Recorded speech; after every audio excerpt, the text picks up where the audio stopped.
Hello everyone, how are you? I don't know if you can hear me, but I'll have to wait for somebody to tell me that you can hear me because earlier I tried a speaker and apparently people couldn't hear me. So we'll just wait for people to join in so I can get a confirmation, but I'm going to keep speaking as if you can hear me, okay? So today we're going to talk about the topic of being unapologetically you. What does it look like to own being yourself? To own every part of you. The parts that feel like you have to hide, the parts that you feel like are wrong. What does it look like to own everything about you? So that's what we're going to talk about today. Hey, can you now confirm, Michelle, that you can hear me?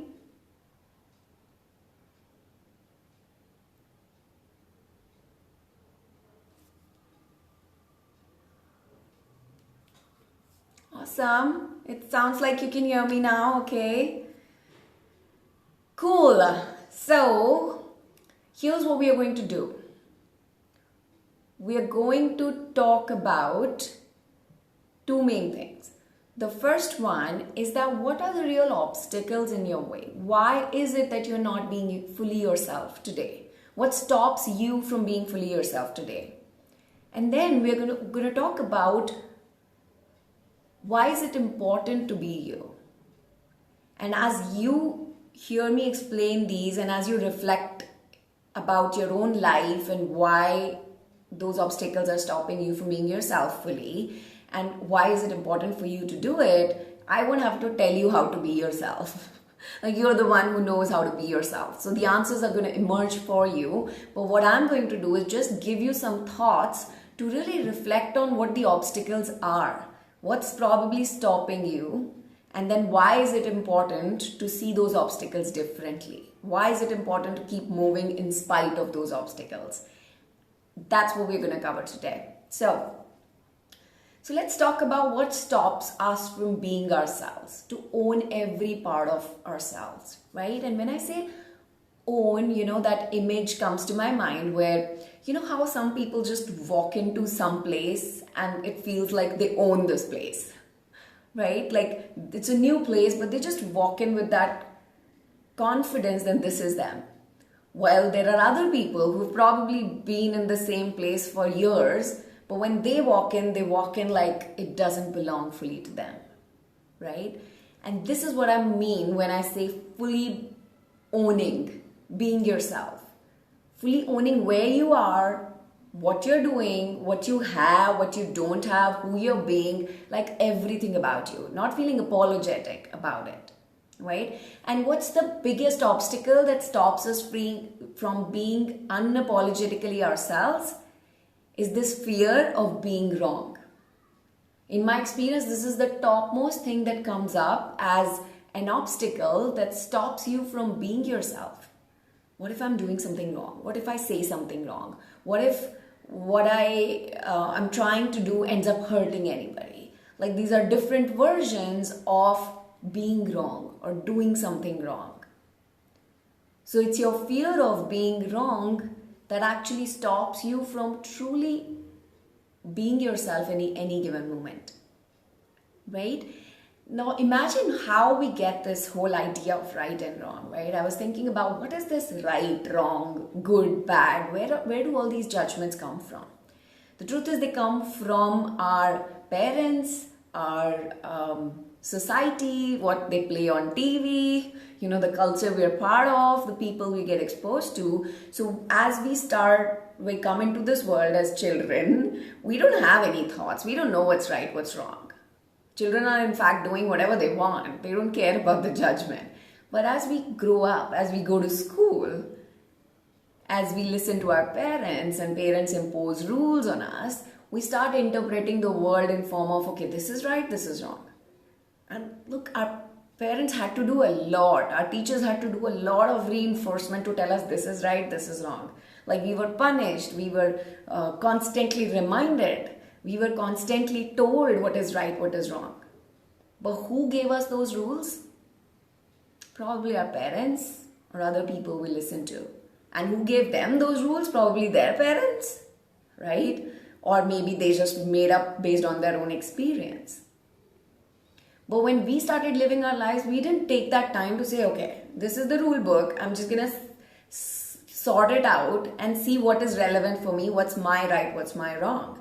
So as adults, we live our lives pretty much on default mode a lot of times, which means whatever we've learned from our childhood on what right, what wrong is, which depended on our background or experience or people we were interacting with, that becomes our rule book. We just keep adding more and more rules based on our own experience, from our own understanding, and that rule books becomes bigger and bigger, and then we are constantly evaluating ourselves against that rule book. Am I doing this right? Am I doing this wrong? This is right, this is wrong, this is fair, this is unfair. And not only ourselves, we are judging everybody else on saying, no, this is good, this is bad, this is wrong, this is right.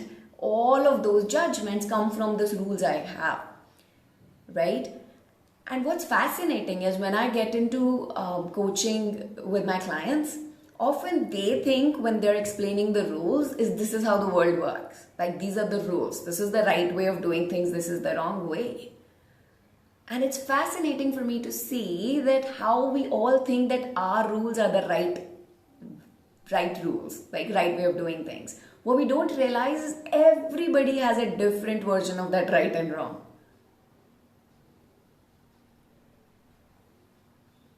And when I challenge my clients sometimes, I'm like, why do you think this is the right way? Like their intuition would be telling them, no, this is right. But maybe their husband is telling them this is wrong. Or maybe their parents are saying this is wrong, but they don't trust themselves sometimes because they feel like, no, this looks wrong based on everything my brain can interpret right now. It feels wrong, right? That is what we're doing because we are constantly evaluating ourselves against that rule book that we have. And when that doesn't go and gel well, we feel like we're doing something wrong. Now let's think about what does that fear does to us. When we think we are constantly into the fear or confusion is probably the milder way of saying it. When we are engaging in that, what we pretty much end up doing is we doubt ourselves. We stay in confusion, we spin and analyzing the pros and cons and things, what I should have done, what I shouldn't have done. We focus too much on our past and not on future. And it basically contracts us, right? It just like makes us feel restricted in some way. You know, it's like that place that you used to go to school where there was, in a classroom, there would be so many rules. Like imagine how we felt that way. We felt really constrained. You can't do this, you can't do that, you can't do that. And we just want to get out of the school and we wait for that bell to ring so we can get out and be free, right? Except that now we have created that environment for ourselves in our own brain, which literally feels like this is the world, this is the rule, I can't break the rule. But that is just the dialogue, that is just the fear that's in your mind that keeps you in confusion, that keeps you in questioning, that keeps you hiding parts of you, right? Like one of the things that I see my clients do a lot is apologize. Like, okay, I probably did something wrong, I shouldn't have done that. Or they would edit themselves. They're speaking something and say, no, that's not right, that's not right. So they're constantly in the mode of evaluating and judging and really seeing whether this is right, this is wrong. Right? I'm realizing how much I say right versus wrong. See how much prevalent that is. What the other thing that happens, so this was the first one, which is fear of being wrong. That just stops us from really doing what we really want to do. We just keep questioning ourselves. We just thinking about, analyzing about what's right, what's wrong, what they should have done, what his rules are, what his rules are, what my rules are. It just creates a ton of overthinking and drama in our own brains. And pretty much when our brains are confused, they don't go towards the change, right? But what the other thing that happens is that we have the story that we create that if only I become better at this, if only I become more knowledgeable, if only I grow myself, if only I get more money, if only I understand this better, if only my relationship becomes better, then I would be better. Then I won't have to worry about it. Then I would feel differently. Right? So we keep basically telling ourselves that we just need to achieve some of these goals or get some of more things so we can feel right or we can be ourselves. Right? But can you see how that is flawed? Can you see how you won't even take action towards your growth from a place of non-enoughness, right? That's what I call it. It's non-enoughness. Like I remember, I want to give you the example of podcast. When I started doing my podcast, I'm on some 79th episode right now. But when I started doing podcast, I was a big perfectionist. I was like, no, this is right, this is wrong, I shouldn't have said this, right? I would write down a script. I would write down a few sentences and then I would edit myself. I would say, no, I can't explain it well. It's not backed by data. What if this person thinks this? What if it is not right? And it was so fascinating for me to see my own brain on how much it was editing me, right? It was like, the way I felt was like there was some invisible police that was just waiting for me to go wrong and say something on the podcast that is not right, and they'll just come and arrest me, right?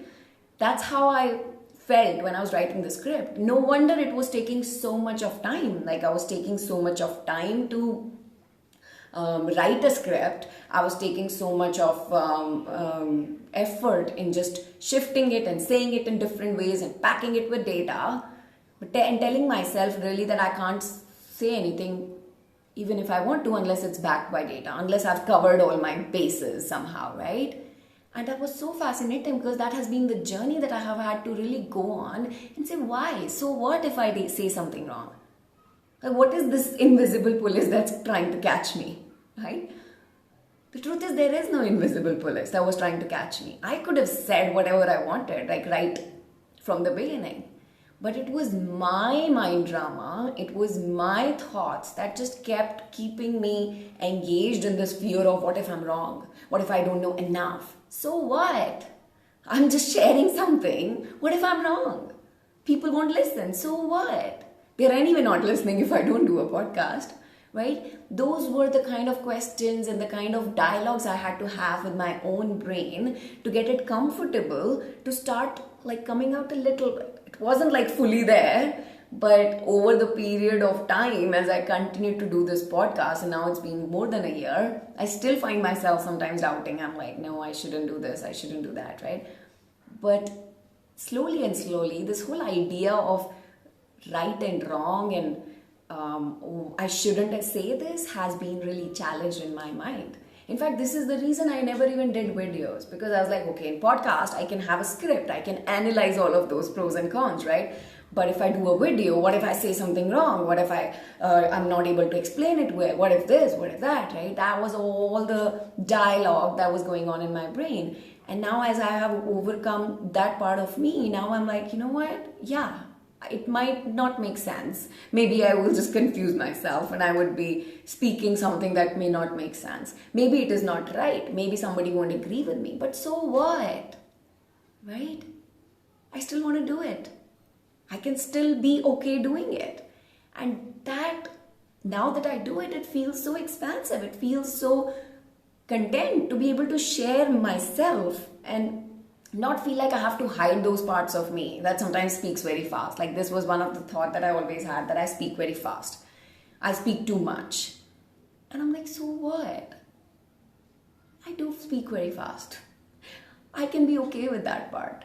And now that I've made peace with that part, I get to be myself. Now there could be some people who are looking at it and saying, well, she's not structured, she's not like, these points. And maybe these are again my thoughts, right? Maybe nobody would think that.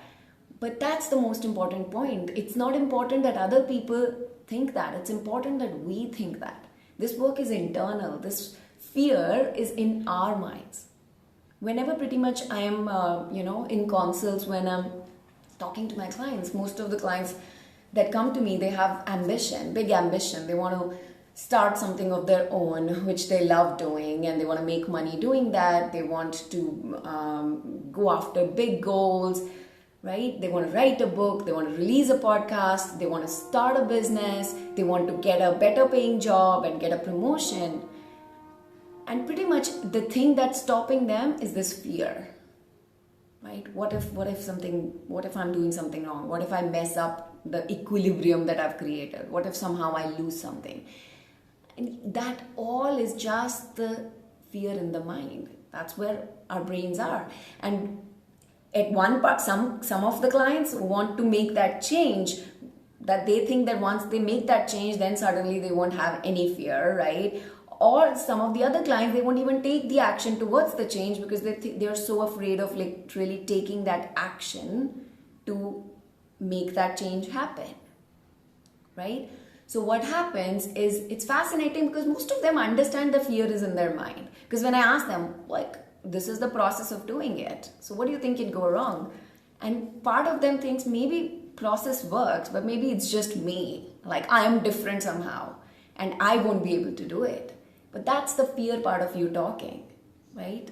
And really understanding that these are just sentences in your head. What is fear coming from? There's just your brain producing some thoughts saying, what if this goes wrong? What if this happens? What if they think?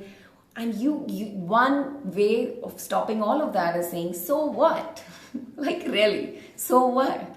Because our brains really look for security. Our brains want to be safe. They think if you're not perfect at something, then it means being unsafe. They think that if you're not doing something right, if you do something wrong, then it's going to be unsafe. We can create that safety for ourselves when we talk ourselves through that there is literally nothing to lose. You're not dying if you do this. If you do a live where you mess up, you're not going to die, right? That's what I had to tell myself. That nothing is going to happen if you don't speak something well. Nothing is going to happen if you speak too fast, right? This is the journey that we have to take with our own brains. Because the only blocker that's stopping you from being yourself is you. Now, we do sometimes blame it on the culture of the work. I can't be myself because this is how the company is. This is how company's culture is, or this is how people are, or this is how my husband is, or this is how my in-laws are. None of that is truly relevant. I want you to really think about it. None of that is really relevant. The only reason you're not being yourself is you're not at peace with yourself. You have all these thoughts that you shouldn't be this way. And you think if you become better somehow at something, then you can be yourself. But that doesn't work. In fact, with that energy of not enoughness, you never take enough action towards your goals. Because think of this, right? When you're focused on growth, even let's say that you're so focused on one goal that I just want to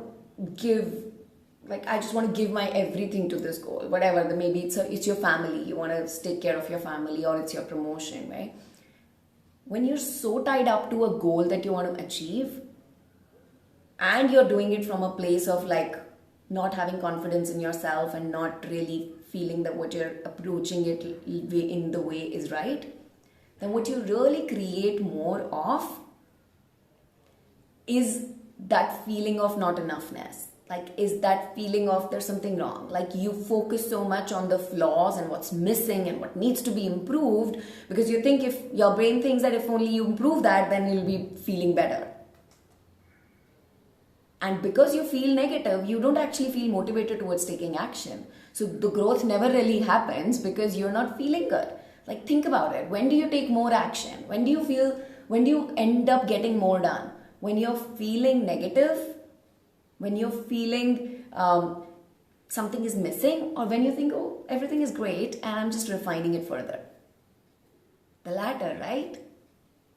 Yet, the story we tell ourselves is that this is missing, this is missing, this is missing. I can't tell you so many times when I'm having a coaching call with my client and we're just talking about something. They've done something in this 1 week, which has been amazing. They gloss over it so quickly, right? And just to the part which is missing. And sometimes I have to really pause them to say, you've done so much. You've come so far in 1 week. How do you feel about that? And then they sink into that feeling and they're like, yeah, like I didn't let myself even feel that. But here's the thing, letting yourself feel that enoughness, that it's working, that it's that you're doing amazing, is what's key for you to keep going. Because your feelings are your fuel for actions. If you don't look at and find enoughness in where you are right now, you just constantly be hopping on the roller coaster, telling yourself you have to get to these goals, then you get to be yourself. But that's not how this works. Pretty much think about any goal that you want to achieve, any goal. Maybe it's more money you want to earn, maybe you want to just leave the damn job that you have right now that doesn't make you feel good, or you want to start your own business, or you want to find more time for your personal hobbies, whatever that is that you're looking for. When I ask people what their goals are, and I ask them, why are you wanting to achieve this goal? So they tell me that they will, why, like when we really keep asking why multiple times, what really comes out is that they want to do this because then they'll feel good about themselves. Then they'll feel confident. Then they'll feel content with where they are. And what I offer to them is, what if none of that is even required for you to feel content? What if you can feel content and confident right away? Right? Because the reason you're not feeling confident and content is because you're constantly focusing on your flaws. But what if you don't? What if you let yourself like really find how you are in an amazing place? How you have, what you have is enough, what you are is enough right now. That feeling of really being enough right now, that feeling of acceptance of yourself, is what creates momentum for growth. So what you're really chasing, my friend, is that feeling of contentment and confidence and being a freedom to be yourself. And I'm saying you can have those feelings now. You can look for evidence. If you look for evidence around, you will find it. I did a podcast last 2 weeks on confirmation bias, how our brain looks for evidence for what you tell it to. So if you're looking for evidence of what's missing, it's going to find what's missing evidence. If you're looking for evidence for what's working, what's enough, how is this perfect, it's going to find evidence for how is it perfect. But what feelings you want to experience come from looking for what's perfect, not what's missing. And that switch that you can make is going to serve you so well, because you will find there's so much of different energy in being satisfied where you are, like really satisfied where you are, seeing that as working and like really good, I'm really satisfied with my life, I love my life, and then growing from place of that, versus trying to make yourself wrong somehow in any area of your life. And I'm sure you don't do that in all areas of your life, but in the area of your life that you want to grow, you're probably creating an energy of this is not working, I'm not satisfied, and then you're trying to grow from that place. That's what doesn't work. Because growth is a change, my friend. Growth pretty much requires you to change, and change isn't comfortable for your brain. So if it has to take that leap from here to here, it needs the fuel of positive emotion. It needs some excitement. It needs some energy. And that energy is not going to come from you looking for why desperately you want it. Like, the negative emotion is not going to serve you to keep going and taking action, to keep inspired. What's going to serve you is really shifting your lens and always finding sufficiency where you are. I don't need to change, but I get to change. I don't need to do this, achieve this goal, but it would be so awesome if I do. I'm already where I am sufficient, but it would be fun to do this. That energy shift, my friend, is everything.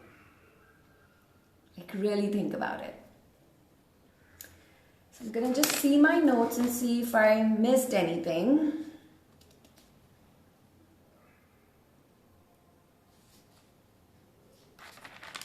Yeah, I think I pretty much covered it. Although I have this tendency to go here and there and here and there. And that's the part of me that I've really accepted. That I'm like, it's okay. For the longest part of my life, I wanted to hide this. I was like, I speak, I'm all over the place. And now I'm like, you know what if I just accepted that? What if it was okay for me to be like this and just peek, go here and there and let my brain do its own thing and still help people? Like, somebody listening to this will really benefit from this, right? And that's enough. That is how I found sufficiency in where I was. I'm like, it's okay, I am like this. And that's the approach that I want to also offer to you. That for being fully yourself, being unapologetically yourself, you can make peace with being wrong. Because one option you have is just saying, okay, there is nothing right or wrong. I decide what's right or wrong. But if it's too far off for you, if you're not able to access that, then what I want to offer you is, what if you were okay being wrong? What if it was okay? Because what's the alternative, right? You will never get to a place where you're like perfect. Never. Perfection is just not possible. You will never get to a place where you'll be like, okay, now I'm fine. Now I can be myself. No. Your thinking pattern is constantly going to be looking for flaws. So when you're never going to get done, why waste your entire life trying to be something else, right? Why not be unapologetically yourself, knowing that you're always going to be in work in progress, always. Even people who have achieved big goals, who have more money, who have better health, who have better relationships, they're also in the same place. They're also questioning themselves all the time. It just doesn't stop. So what does it look like for you to really accept yourself the way you are and own it, right? Not be okay with being wrong. Yeah, maybe I'm wrong, and that's okay. I'm okay with being wrong. That's just the truth of who I am right now. And that's one of the ways that I think about it. Like, whenever my brain tells me that you're wrong and this is not right and what if you're wrong, I'm like, it's okay. This is my truth right now. This is my truth right now. It's okay for me to be wrong. It's okay for my truth to change. But this is my truth right now. And I can be at peace with being in my truth. If other people cannot accept my truth, it's okay for them to not accept. But I can accept my truth right now. And what that does, my friend, is just opens up space for me. It gives me permission to play around with the canvas. It makes me feel content, confident, and free. There is no invisible police that's chasing me. I can do whatever I want. I can be whoever I want. I can mess up. I can be wrong. I can be like whoever and be okay. Like, I got myself. That's the trust you have to build in yourself. And when you do that, I promise you, you're just going to be so free. Whatever you're chasing, you're going to start feeling that right now. And then when with that lens you look at everything, you're going to be able to easily find sufficiency in everything. You're going to start feeling good about the things that you earlier didn't feel good about. Because now you've changed your lens, my friend. So I'm just going to summarize what we learned today. So what we learned is the reason we are not enjoying being ourselves, the reason we feel a need to hide ourselves or justify ourselves or explain ourselves, is because somewhere we have this concept of right and wrong, that we will do ourselves wrong and we have to put rules on us and we have to be in this space. It's like the Lakshman Rekha in Ramayana that they used to refer to, that we create this Lakshman Rekha around us and we don't challenge that and we don't deliberately decide our rules for ourselves and we just keep operating from those rules, and then that causes us to feel really suffocated and not free, and we just end up hiding parts of us and not really living our life to the fullest. And then we keep telling ourselves the story that maybe someday we can do that once we have more material possessions, but it doesn't work that way, because material things are not what makes us feel that way. It's the rule book that we have in our own mind. It's the thought process that we have in our own mind that's stopping us from being unapologetically ourselves. So the decision you can make today, like literally as you walk away from this session or replay that you're watching, the decision that you have that you can make today is it's okay. Like, I am just going to accept, I'm just going to be the one who loves myself the most. Like, I'm going to treat myself as someone I loved. Because if you love someone, even if they do something wrong, you're not like, how can you do that, right? You're like, it's okay, you'll handle it. Can you do that to yourself? It's going to take more work. It's going to take continual reinforcement of that, because you've been thinking a different way for a lifetime. And now, when you start thinking of yourself differently, when you start being compassionate towards yourself, when you start telling yourself you can be whoever you want to be right now, you give yourself the permission to be wrong, to be whoever, and know that you have got your back. If anybody says anything, you will treat yourself well. Then, my friend, you give yourself permission to live life to the fullest. And the funny thing is, when you do this, your growth is going to expedite and become exponential, because that's the energy that growth requires. That's the positive emotion that growth requires. So stop treating yourself as wrong, stop being wrong, stop indulging in that negative self-talk of what's right, what's wrong. Just give yourself permission, acceptance to be you, to be in your truth right now, whatever that truth looks like. It's all okay, no matter what it is. If you feel negative, that is also your truth right now. If you feel positive, that's your truth right now. Whatever your truth is in that moment is okay. And giving yourself permission to just be that and not trying to hide it is going to free you towards the life that you want.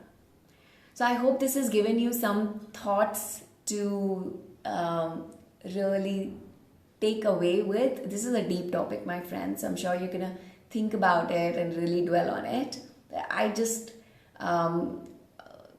gave myself permission to just go all over the place with it, and I really enjoyed it. So I hope this gives you the inspiration to go all over the place with whatever truth you have, and giving yourself permission to be wrong and being unapologetically yourself. I want to leave you with a saying that I really, really, really love. There's a saying, I don't know who said it, some Oliver, somebody. But the saying is that don't ask what the world needs. Ask what you need and go do it. Because what the world needs is more people that have come alive. So come alive, my friend. You don't have to wait to be perfect to come alive. You don't have to be right to come alive. You don't have to follow any rules to come alive. You just have to be you. And whatever you are in this moment is perfect. So just be more you. You don't need anybody's permission for that. But if you did, look at this as a permission to be unapologetically yourself. Be completely okay with everything that you have right now and feeling really good about yourself wherever you are. I'll see you next week on my next Insta Live. Until then, have a lovely week. Bye.